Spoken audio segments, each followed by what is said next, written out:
अक्सर लोग पैसे उधार लेते हैं और वो उधार लेते समय बतौर सिक्योरिटी के रूप में चेक भी देते हैं, लेकिन वो चेक बस साइन करके उनको पकड़ा देते हैं और बाद में क्या होता है कि उस पे जो है चेक बाउंस का केस हो जाता है।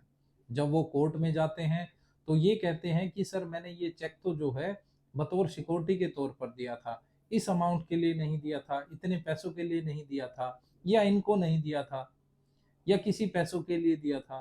तो ये सब जो है आपकी दलीलें कोर्ट में नहीं चल पाएंगी, क्योंकि हर एक व्यक्ति ये कह सकता है कि मैंने सिक्योरिटी के लिए दिया है। तो आप ऐसा क्या करें कि जब किसी को पैसे के बदले में सिक्योरिटी चेक दे रहे हैं तो उसको कैसे दें। तो जब आप किसी को पैसे आपने किसी से उधार लिए हैं और वो आपसे बतौर सिक्योरिटी के रूप में आपसे चेक मांग रहा है, क्योंकि वो तो बात उस समय तो यही कहता है आपको कि मैं सिक्योरिटी के लिए चेक ले रहा हूँ, ताकि आप कल को कोई दिक्कत हो तो इस चेक का मैं यूज कर सकूं। लेकिन आप लिखते कहीं नहीं है, आप कोई एग्रीमेंट नहीं कराते हैं, सिर्फ साइन करके दे देते हैं। तो देखिए, अगर आप किसी को सिक्योरिटी के लिए चेक दे रहे हैं तो उसके पीछे आप बकायदा लिखें कि ये चेक मैं सिक्योरिटी के लिए दे रहा हूँ, चेक फॉर सिक्योरिटी ओनली।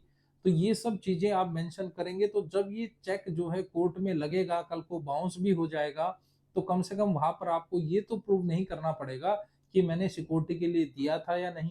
उस पर लिखा हुआ है कि बतौर सिक्योरिटी, तो बिल्कुल वो चेक आपने सिक्योरिटी के लिए दिया है, तो कम से कम आपकी एक टेंशन तो कम हुई। आप ये तो प्रूव कर पाएंगे आसानी से, वो खुद ही प्रूव हो जाएगा, क्योंकि चेक जो है कोर्ट में लगा मिलेगा, लगेगा, तो उस पर लिखा होगा कि बतौर सिक्योरिटी या फॉर सिक्योरिटी, तो वो सिक्योरिटी के लिए दिया गया है। तो इस प्रकार आपके केस में अगर ऐसे दिक्कत आती है तो आपको आगे चलकर काफी फायदा मिल सकता है। तो चेक को अगर सिक्योरिटी के लिए दे रहे हैं तो उसके पीछे लिखें कि फॉर सिक्योरिटी या बतौर सिक्योरिटी, ये सब आप लिख सकते हैं। ऐसी लीगल अपडेट्स के लिए मेरे चैनल को सब्सक्राइब जरूर करें। जय हिंद, जय भारत।